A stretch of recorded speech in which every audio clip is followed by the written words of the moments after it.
Hi, this is Matthew Robert Payne, and this is a video called Entertaining Angels on Earth. It's a wonderful title, and it's an exciting subject to talk about. One of the first encounters I had with angels, I firstly used to encounter angels just by feeling them. And then in 1990, from that time on, I started to see angels. I think some of people are excited about angels and meeting angels, and one of my first experiences with angels, I met an angel in the flesh back in Brisbane in the 90s, and had a homeless man approach me and ask me if I've got any spare change, and I had $5, and they normally ask, have you got any, can I have some money? And I already had my answer no prepared, because I couldn't be bothered changing the $5 note. I only needed about $3, and I could have afforded to give away $2, but I had my excuse prepared because I didn't want to go to a shop and change my money. So this homeless man approached me and said, have you got any spare change? And I said no, and I lied, and he turned away, and as soon as he turned away, I heard the Lord speak very clearly into my mind. Was somewhat like an audible voice. It was a bit of a shout. What you do to the least of my brethren, you do unto me. And I turned, and the homeless man wouldn't have been more than 6 feet away from me at that time. He went behind a telephone box, and as you know in Australia they're clear, but when he went around the other side of the telephone box I didn't see him. I ran to where the telephone box was, and there was about 100 feet or 30 metres worth of distance between him and any shops or anything, and he was nowhere to be seen. He disappeared into thin air, and that shocked me, and I was walking up the street after that, and the Lord said, you judge that man. I want you to stop judging people. And I got to a set of lights, and a man approached me and asked me where a certain street was, and I said, you're lucky you asked a taxi driver. And I directed him to the street, and he got $10 out and put it in my pocket. Shoved it in my pocket. I tried to refuse the money, but he shoved it in my pocket. Then I was in tears that I would have given the $5 away, or given $2 away, and I got $10 extra, and I cried and I said, what's this all about, Lord? And the Lord said, you do my will and I'll look after you. So that was my first encounter with an angel in the flesh, and it was a humbling experience. It disappeared into thin air. A second encounter with an angel in the flesh was both the angels in the flesh appeared before I seen angels in visions. Similarly, Jesus appeared to me in the flesh before he appeared to me in visions. Before I could see with my spiritual eyes, they had to appear in the flesh, I think. My second visit with an angel in the flesh, I was a taxi driver, and I picked up a passenger at Queensland University, and he was a businessman, and he got in with a briefcase, put it on the back seat, and I said, how was your day today? He said, I had a great day today. And I said, did you accomplish much? He says, I always accomplish much, but today's not about me, it's about you. And he started asking questions about my life and my personal life. Soon I was in tears, and he went through each of my problems and gave me a scripture that was the answer to my fears. And it was really amazing.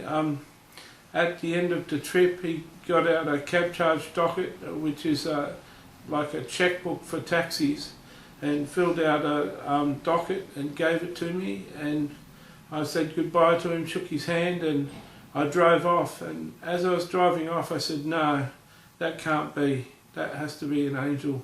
I pulled over to the curb and ran in and looked everywhere in that airport, and he wasn't there. And I knew that airport, and I knew where he could go. I looked in the toilets, I looked in the checking in things, I looked upstairs, I looked everywhere in the airport, and he'd disappeared into thin air too.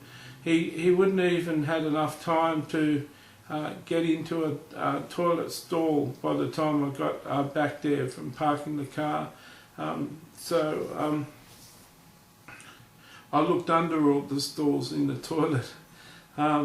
He just so blessed my day, and I think I'd read stories of people who had encounters with angels before, and they mentioned that they just disappeared like that.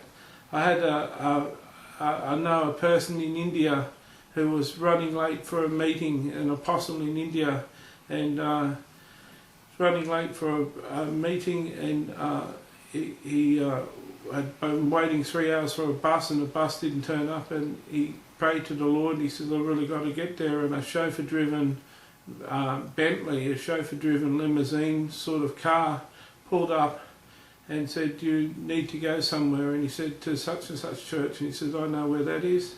And as he was in the taxi, he was getting a message, was coming to him, downloading in his brain so fast. He was writing out scriptures and turning his Bible to certain passages and writing things down and writing notes down.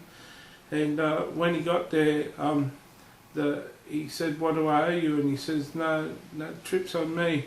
And he said, and then the chauffeur driver said, make sure you preach the sermon that the Lord gave you. And he turned back to look at him to say thanks, and the car and the man disappeared. So that's one of my stories, but it didn't happen to me. I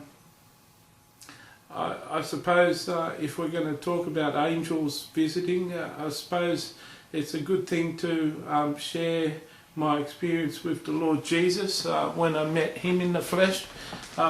It started a couple of weeks before. I was in Coffs Harbour, which is 400 miles north of Sydney, and I was in my hometown, and I was on a beach, and I was just talking to Jesus and having a romantic time with Jesus, and I asked him, I was so enthralled with his love and what he was saying to me. I asked him where he was at that moment. He said, I'm standing just beyond the breakers, just beyond where the waves break. I know that's a dangerous place for sharks late at night, just beyond the breakers where they catch fish coming through the waves. And but I took one step towards the ocean to walk into the water because I just wanted to meet him. And the water receded, it just swept right back as soon as I took a step. And I took that as a sign that God didn't want me to go. And I said, Jesus, what's happening? He said, you won't meet me tonight, but you'll meet me very soon. And I said, you said in Revelation that you're coming back soon, and that was 2,000 years ago. How long is very soon? 20 years? And he said, very, very soon you're going to meet me. And that was 2 weeks before, and I'd been called to move to Sydney. And I was in Sydney, and this homeless man, once again a homeless man, came into McDonald's restaurant where I was with a friend, and he with a Christian friend, and he asked me for some money. And back in those days, I used to like to buy a meal rather than give money, so I offered to buy him a meal. He said, yes, thanks. And I went to get a meal, and when I come back, he said, where's the coffee? And the coffee didn't come with a hamburger meal. And so I went back to get a coffee, and when I got back, my friend excused himself. He didn't want to sit with a homeless man, and it's obvious that I'd chosen the homeless man's company over him. So my friend left, and I asked, could we move out of the wind close to the front of the restaurant. We moved to the middle of the restaurant. I noticed as everyone was walking past, they were looking at me saying, who is this man? What are you doing sitting with him? And I was feeling judged and condemned by people. He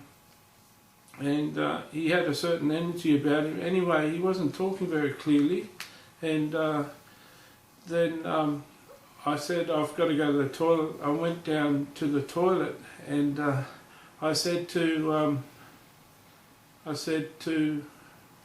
Jesus, how long is this going to last for? And a song on the radio played, "It ain't over till it's over," and that was my answer straight away. Jesus chose to use a song playing on the radio at the time in the McDonald's to answer my question. So I went and washed my face and slapped my face and tried to wake up a bit. And I went back and I said, I sat down and said, sorry, I was away. And he said in a really clear voice, he said, it's amazing, isn't it? And I said, what? And he said, it's amazing when you ask Jesus a question and he answers you with the chorus of a song playing in the restaurant. And that really got my attention, like a word of knowledge. That really got my attention. It's like he knew exactly what had just happened, the answer Jesus had given me, and then the question I'd asked. And he said, can I share with you my revelations of what Jesus was teaching in the Bible, in the Gospels? And I said, sure. That was something that I'd made a study of for the last few years at least. And he started to talk, and after 1 minute, now you've been listening to me for 12 minutes, but after 1 minute my whole brain was full. It was such rich, it was just like some of the best quotes you ever heard, one quote after another. It was just so rich, the information, that after 1 minute my mind was full, and I knew if I listened any more I wouldn't remember anything. And I was tossing up whether to tell him to be quiet or just to choose not to listen to it, just choose to listen to it but not remember any of it. And he had such a smile on his face, expounding this really rich wisdom, and I decided that it was best to just let him go.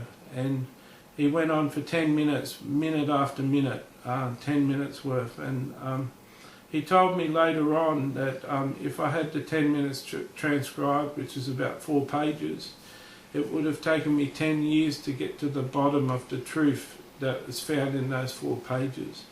And interesting enough, that was 2000,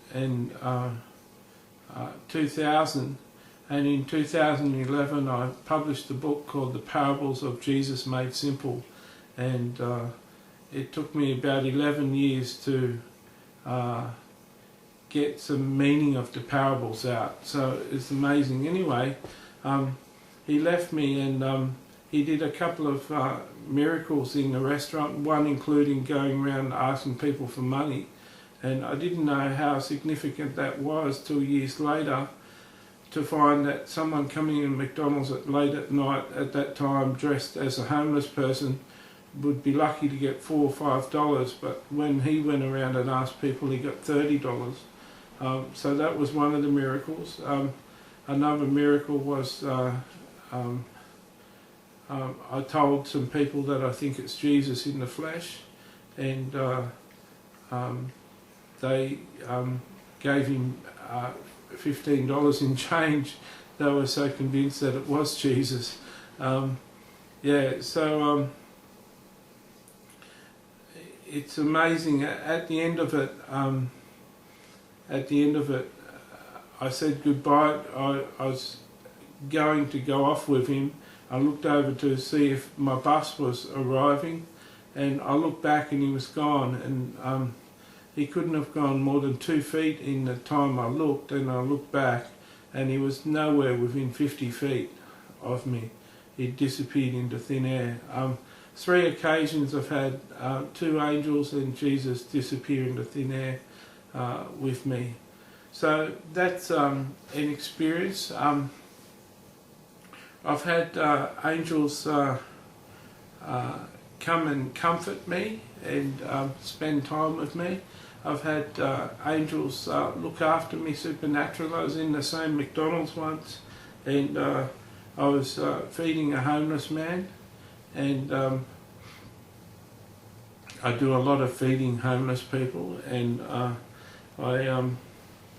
was feeding a homeless person. I'd come back from getting him something, and there was a guy, I saw a wrapper, like a McDonald's wrapper, get thrown towards the homeless man, and I got back to the homeless man and I said, "Did he throw something at you?" And he said, "Yeah, but don't worry about it." I said, "I am going to worry about it, you're my guest." And I stood up and went over to this guy and I said, "Did you throw something at him?" And he got up and bunched his things together. He said, "You want to make something of it? I'll take you outside and I'll smash her. Me and my friend will smash her." And I was fearful for a sec because I grew up in a bit of a violent home, and I was fearful for a sec, and then I relaxed and I said, well, if we have to go outside, that's fine. I want an apology for the homeless man, but if we have to go outside, that's fine. I just want to warn you though in advance that if you start getting hit by something you can't see, I warned you in advance. And the guy sat down white as a ghost. He turned white as a ghost and he sat down and he begged me to forgive him. And he said sorry to the homeless man. He shouted out sorry to the homeless man. He said sorry to me and said, "I don't want any trouble, I don't want any trouble, please, sorry." And he totally freaked out. And it happened another time with a bouncer. A friend of mine got drunk, and people started to try and prey on him. You know, demons were sort of manifesting in people and trying to prey on my friend, so I got him out of the club. And we're coming out of the club and the bouncer wanted to hit him.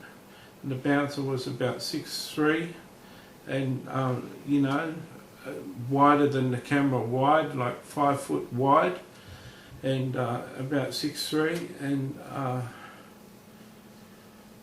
I defended my friend, and then the bouncer wanted to hit me, and I said, "Listen, just before you hit me, I've got a friend standing next to me that protects me, and turn around."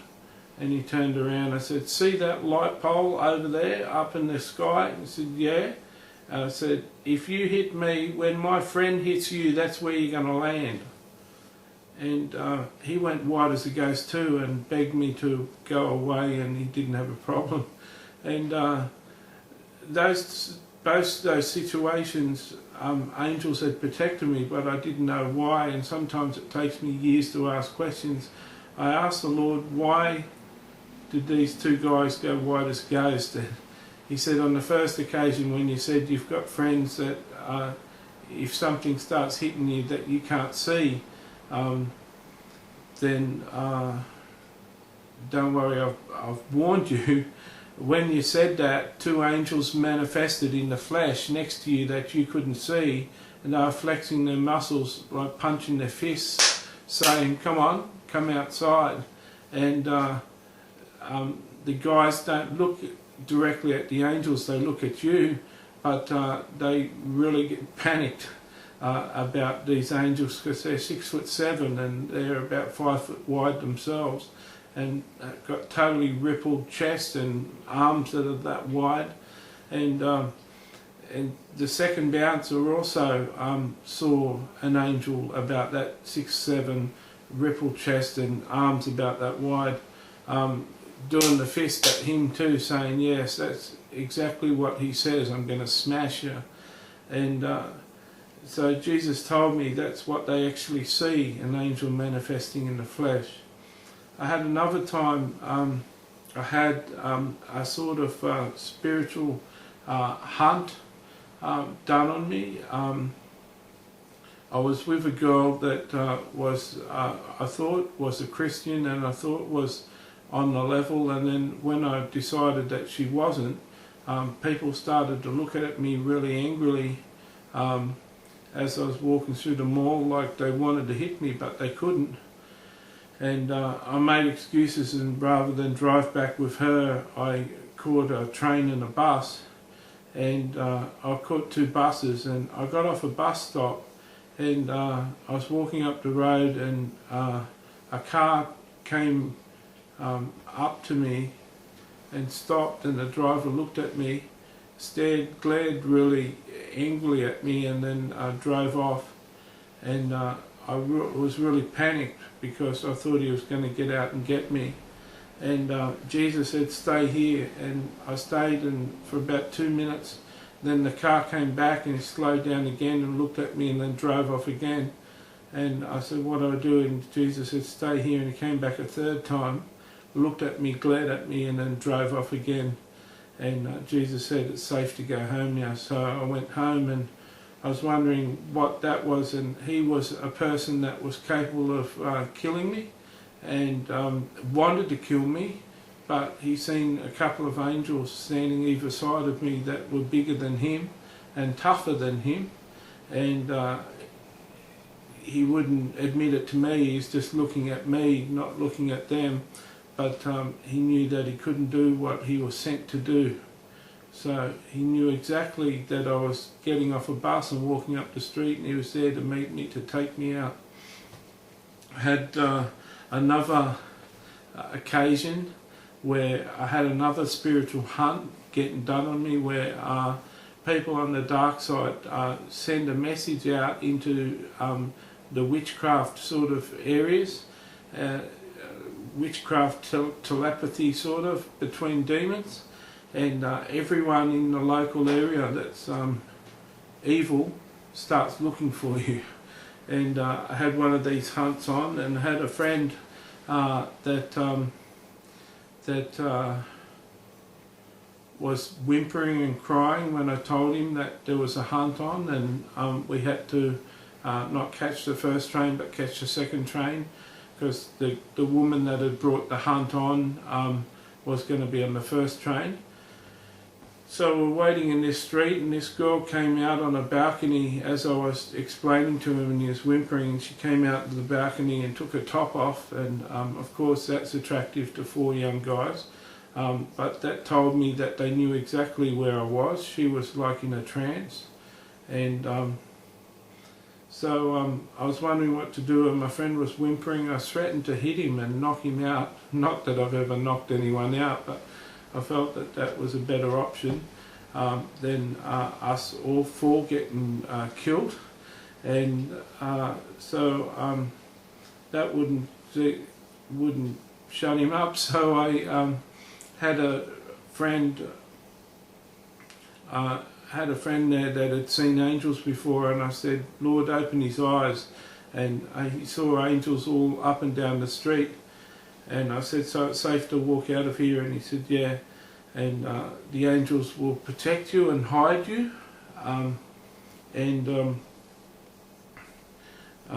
The whimpering friend still wouldn't believe, and I was pressured, and he said, in fact, that cloud up there isn't a cloud, it's a legion of angels. And friend still wasn't convinced, and I was pushed to the end of my limit, and I knew Jesus loved me, but Jesus gives commands to his angels, and so I was stretched to my limit. So I said, Michael, come here, talking about Michael the Archangel, and suddenly the friend that could see angels started screaming at the top of his lungs and bowed to his knees, and was shaking and screaming. And I said, "Is Michael the Archangel standing in front of you?" He said, "Yes." He said, "But you know that?" And I said, "Yeah." And asked him, "Is it safe to leave?" And he said, "Yes, and you know that too." And this blood-curdling scream from the guy that could see angels convinced my other friend that we were really safe. And there was really an angel there. And so we walked out of there. We walked past cars and people who were looking for us, and they couldn't see us. And we went safely into town, and then spent a night where 27 people came into the McDonald's all night trying to cause a scene and get me kicked out of the McDonald's. And they had people outside the McDonald's, I'm sure, that wanted to do me in, but God gave me a strategy to deal with that. So I had another experience with angels protecting me. I had in a prophet's life, sometimes they attract the wrong spirit, like a Jezebel spirit. And I had a girl in my life that had a Jezebel spirit that wasn't kind towards me. And I was walking up a main street towards King's Cross, which is our red light district in Sydney. And I was walking up the street once, and she was looking across the street. She lived on that street, and she was looking across the street at me. I said, "Jesus, she can see me. It's going to wreck everything, her seeing me." And Jesus said, "She's not looking at you. She can't see you." And I said, "What do you mean can't see me? What do you mean she's not looking at me? Her eyes are following me." And Jesus said, "She can see about 4 angels walking with you, but she can't see you." And I said, "So she can see 4 humans walking with me, and I'm in the middle of them, but I'm invisible." And Jesus said, "Yes, that's right."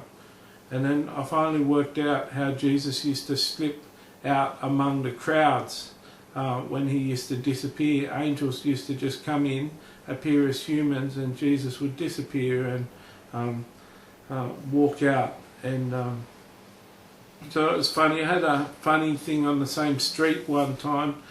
Jesus was teaching me not to run and not to look behind me when someone who is threatening is behind me. He was saying that he's my rear guard, and I'm not to turn back, and I'm not to look behind myself. So I was getting disciplined in that area, and Jesus, I was walking down the street once, and I was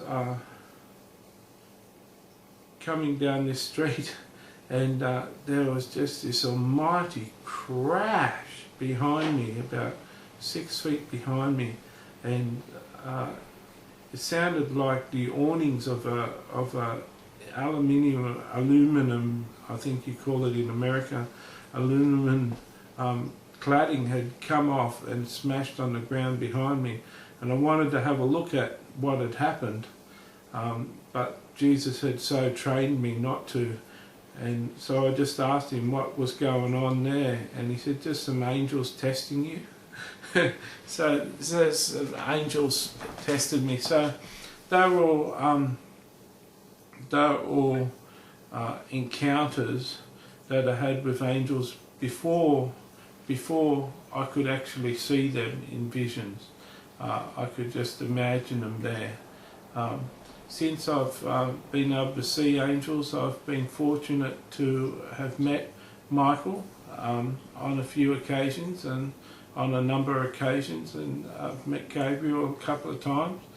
I think there's 3 or 4 named angels in the Bible, and people would be asking me why I've met Michael and Gabriel. Well, I titled this Meeting Saints from Heaven,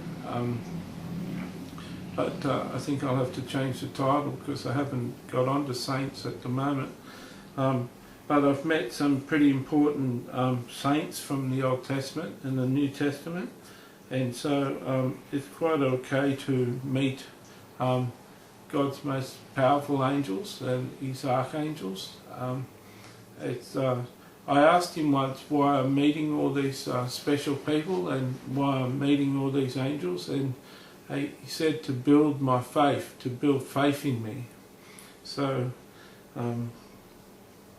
so there's some angel encounters. I've had Gabriel do a prophecy through me of, I don't know, Jesus and Michael have got a similar anointing. I was in a restaurant once and my friend said to me, "Is that Jesus?" And I said, "No, that's Michael." And he passed behind us and sat down, and then a few seconds later my friend said, "Is that Jesus?" I said, "Yeah, that's Jesus." And Jesus sat down, and I could see them both in visions this time. And we had a friend there that was a skeptic and said, "What do you mean Jesus is sitting next to me?" He said, "Yeah." He said, "What are you talking to me for? Why don't you talk to Jesus?" And I saw a tear come out of Jesus' eye and run down his cheek. And I said, "What are you crying for, Jesus?" Silently, straight to Jesus rather than out loud. He said, "Some people you can only take so far, and because of his unbelief he can't experience it." And there's a American pastor once in Africa, and he said, why don't we have the signs and wonders? He says, "Are we lacking faith?" He says, "No, you're not lacking faith." He said, you sent missionaries all around the world in the US and you built all your churches by faith. He said, "What your problem is unbelief." And yeah, I saw Jesus cry that day. Another special day, we were there, and the whole of McDonald's, about 20 people came down from heaven, and Mary was there, Martha was there, Moses was there, I forget all the people that were there, and I was able to ask each of them questions through my prophet friend, and he would answer on behalf of each of the people, and it was a tremendous.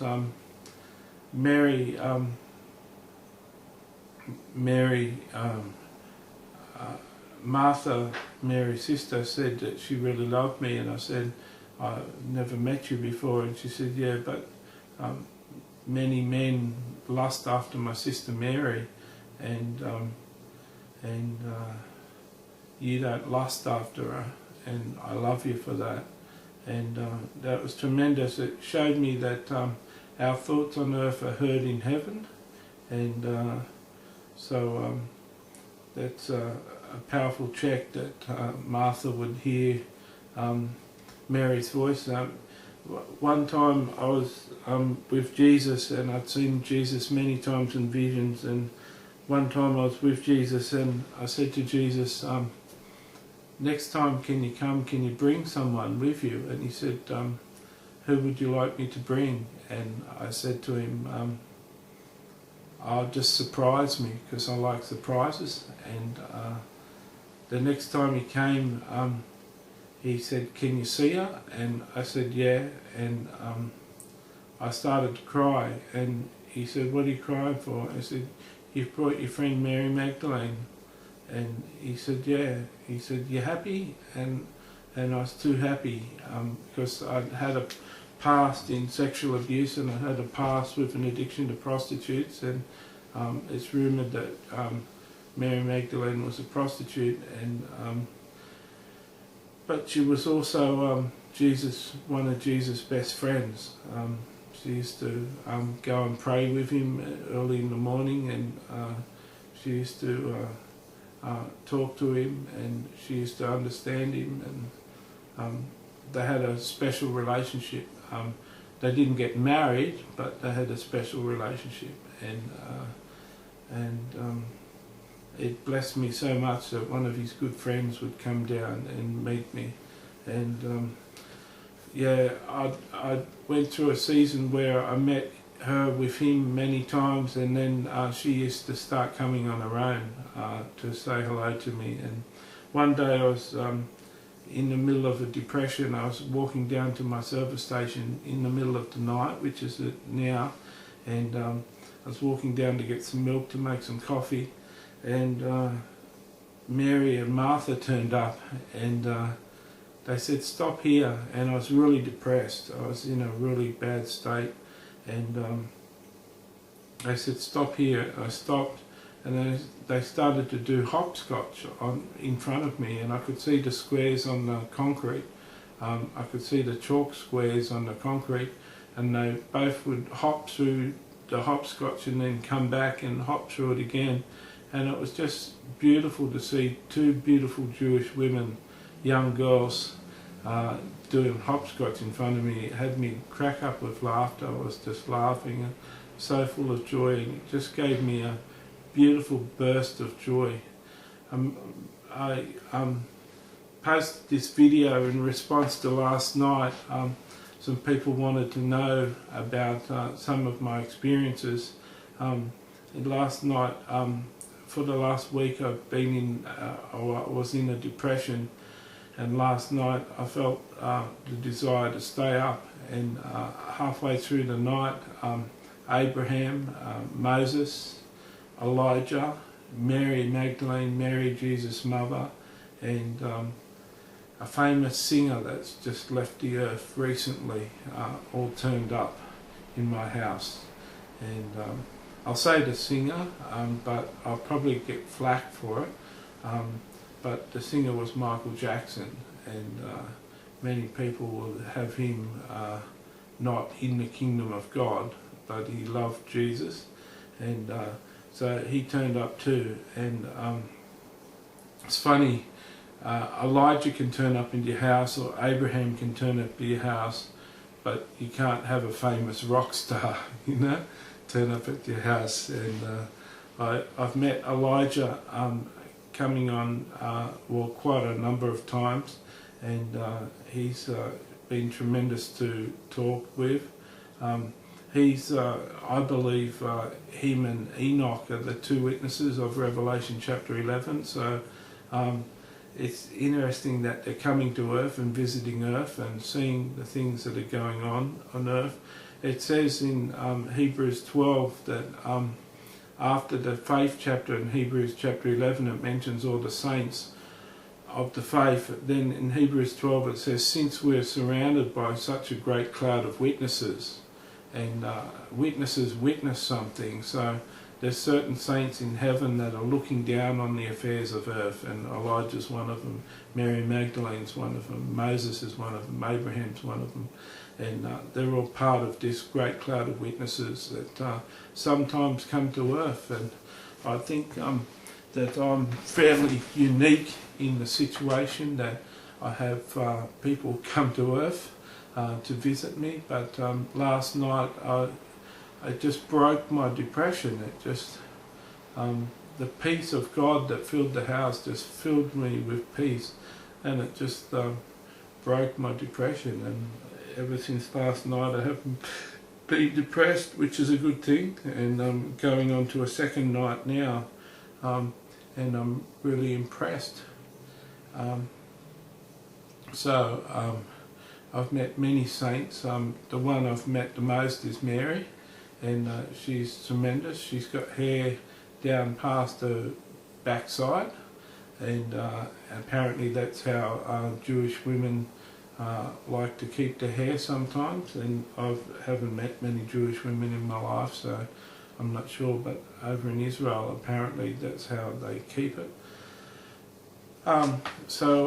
Yeah, I love long hair. I loved long hair before I ever met Mary. I just love long hair. Some Indian women have their hair really long. I just love long hair, and it's really attractive. One time I was on the Manly Ferry, and just standing out on a ferry coming back from one of our suburbs in Brisbane across the ocean, and Mary Magdalene turned up, and I said, "Oh, it's she turned up, and you can see her, and she's standing there." And I said, "It's quite a romantic place for me to be next to the water, Mary." And she said, Matthew, we're both the bride of Christ, so we'd be playing up on Jesus if you did anything. And I was just overcome by her beauty, and yeah, it wasn't lust. It's just, she's so beautiful, you know. She's such a beautiful person. Anyway, that thought that she gave me, that word that she gave me, dismissed those feelings. But I'm always romantic around women, and always romantic around water. And anyway, she said, watch this, and she jumped off the ferry and started to fly in the air about 6 foot from the ferry, flying like Superman. And Kat Kerr, Katkerr,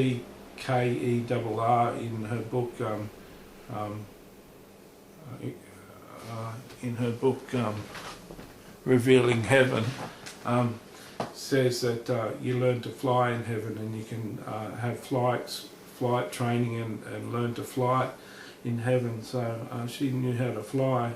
She was going there next to the ferry, just waving at me, saying, "This is cool, isn't it?" And then she jumped back on the ferry, and we rode into Sydney Harbour and went out for coffee together. And it's amazing that I think a pastor once prophesied over me that the reason for all the pain in my life and the loneliness was that God wanted me so close to Him that I'd hear Him really clearly and be a good voice for Him.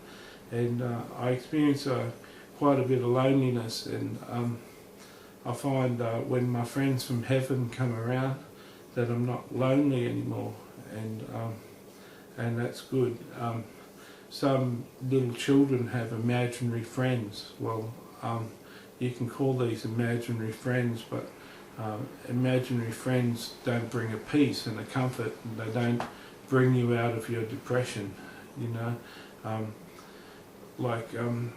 If the people that were turning up, if the entities that were turning up were demonic, I don't think demonic entities would give me peace. And the fruit of the experience is I'm feeling a whole lot better than I'd been feeling for 10 days in the midst of a really bad depression. So I know myself, and I know the fruit of that. The same as Kat Kerr's book, Revealing Heaven, has just brought me a tremendous amount of peace over the last year since I've read it. And that's a tremendous testimony to the book, that it just washes you with peace, and it's an amazing book.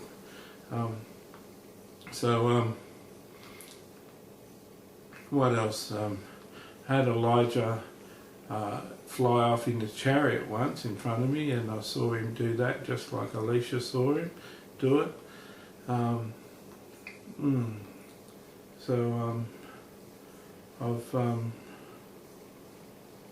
asked some of the saints different questions. One time I was on earth and I saw an angel, and I